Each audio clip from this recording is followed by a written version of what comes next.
সুতরাং আমাদের প্রথম কাজ হচ্ছে প্রত্যেকটা মানুষকে বোঝানো যে আজকে যে তোমার মধ্যে আগুন, এই আগুন নেভাবে একমাত্র ইসলাম। কে নিভাবে?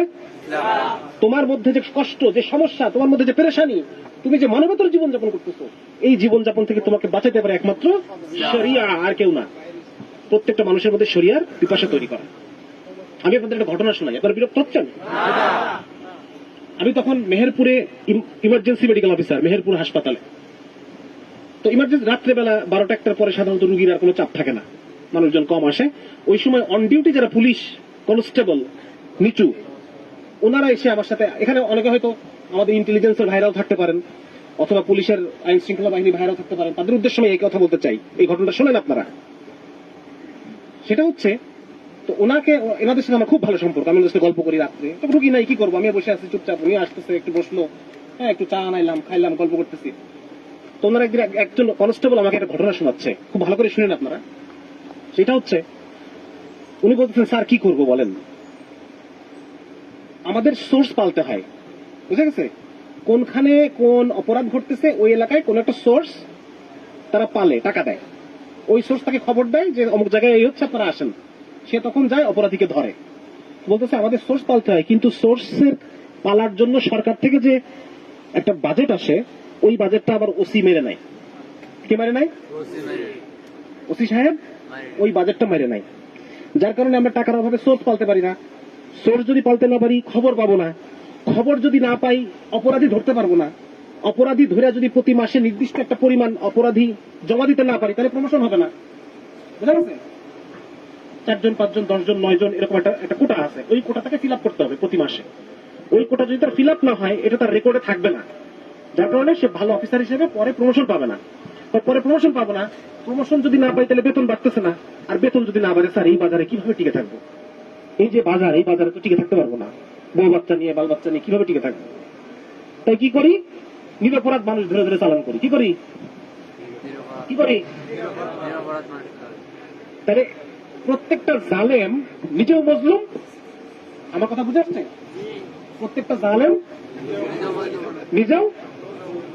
রিক্সাওয়ালা আমার কাছ থেকে 10 টাকা ভাড়া বেশি চাচ্ছে, আবার ওইদিকে পুলিশকেও দেওয়া লাগতেছে। পুলিশকেও মাছওয়ালা আমাকে পচা মাছ গছাই দিচ্ছে, আবার মাছওয়ালা যে রোডের পাশে বসে মাছ বেচতেছে, এই জন্য সে স্থানীয় আওয়ামী লীগ নেতারে তার কিছু দেওয়া। প্রত্যেকটা জালেম নিজেও মজলুম, আর প্রত্যেকটা মজলুম নিজেও। এটা হচ্ছে পুঁজিবাদী, এই ক্যাপিটালিস্ট সিস্টেম। এই ক্যাপিটালিস্ট সিস্টেম প্রত্যেকটা মানুষকে জালেম বানায়, মজলুম বানায়।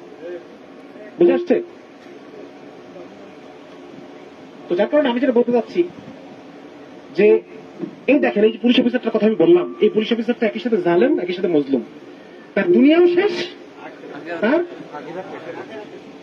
তাহলে এই পুলিশ অফিসারদের সমাধান কি? আমি ওকে কি বলবো, কি বোঝাবো যে ভাই তোমার জন্য কি সমাধান? তোমার দুনিয়া বাঁচবে এবং তোমার আখিরাত বাঁচবে যদি শরিয়া প্রতিষ্ঠা হয়। এছাড়া তোমার দুনিয়া আখিরাত কোনটাই বাঁচবে না। তুমি দুনিয়াতেও সুখে থাকতে পারবে না, বাজার সদাই করতে পারবে না, বাচ্চারা খাইতে পারবে না, তুমি আখিরাতে অনন্তকাল জাহান্নামের আগুনে জ্বলবা। আর যে নিরপরাধ মানুষগুলোকে তুমি ধরে ধরে চালান করতেছো, এই মানুষগুলা কাল হাসরের মাঠে কি করবে? যতক্ষণ না পর্যন্ত তুমি দোজখে যাবা, ততক্ষণ পর্যন্ত এই মানুষগুলো তোমারে ছাড়বে না, নাকি? তাহলে একজন ইন্টেলিজেন্সের ভাই বা পুলিশের যারা ভাই, তাদের উদ্দেশ্য আমাদের দাওয়াত কি? ভাই আজকে আপনার দুনিয়াও শেষ, আখিরাতও শেষ। যদি আপনি শরিয়া কায়েমের জন্য কাজ না করেন, তাহলে আপনার দুনিয়াও শেষ, আখিরাতও শেষ। আপনারও শরিয়া দরকার। বুঝা গেছে? একজন পতিতা আজকে শরীর বিক্রি করে খাচ্ছে। কেন খাচ্ছে? শরিয়া নাই। শরিয়া না থাকার কারণে সে আজকে খেলাফা নাই, আজকে তার জিম্মাদারি নিবে এমন কোন মুসলমান খলিফা প্রশাসন নাই, যার কারণে সে মেয়েটাকে আজকে শরীর বিক্রি করে খাইতে হচ্ছে। ঠিক আছে না? এভাবে সমাজের সর্বস্তরে প্রত্যেকটা মানুষকে ধরে ধরে আমাদের বুঝাইতে হবে, ভাই তোমার শরিয়া দরকার। শরিয়া শাসন ছাড়া তোমার দুনিয়াও শেষ হয়ে যাবে, আখিরাতও শেষ হয়ে যাবে। তুমি সব শেষ। তুমি মানুষের জীবনটাই তুমি উপভোগ করতে পারবে না। মানুষের যে স্বাভাবিক জীবন, এই জীবনটাই তুমি পাবা না। বোঝা গেছে ভাই? আমাদের কাজ হচ্ছে এটা। কাজ বুঝে নিছি আমরা, হ্যাঁ, এইটা হচ্ছে আমাদের কাজ। এখন এটা আপনি কাকে কিভাবে বোঝাবেন?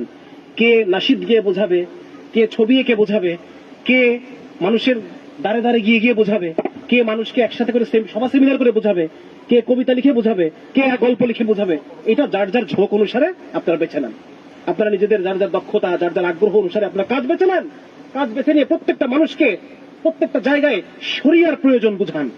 তার মধ্যে শরিয়ার পিপাসা তৈরি করেন, এটুকুই আমাদের কাজ। হামজা রাদিয়াল্লাহু তাআলা সবকিছু দেখে যেতে পারে নাই, তারপরে কি হামজা রাদিয়াল্লাহু তাআলা কি ব্যর্থ? হ্যাঁ, আমাদের সবকিছু দেখা জরুরি না, কিন্তু আমরা এমন একটা মানুষের মধ্যে দাওয়াতের মাধ্যমে মানুষের মধ্যে এমন একটা অন্তরের অবস্থা তৈরি করব যে মানুষ শরিয়ার জন্য পাগল থাকবে। তার সমস্ত সমস্যার সমাধান হিসেবে সে শুধু অমুক গিয়ে তমুক আসলে সমাধান হবে এটা না, বরং সে বুঝবে যদি একমাত্র শরিয়া প্রতিষ্ঠা হয় তাহলে পরে আমার সমস্যার সমাধান হবে, এছাড়া আর কোনো ভাবেই এই সমস্যার সমাধান নাই। বুঝাচ্ছ ভাই?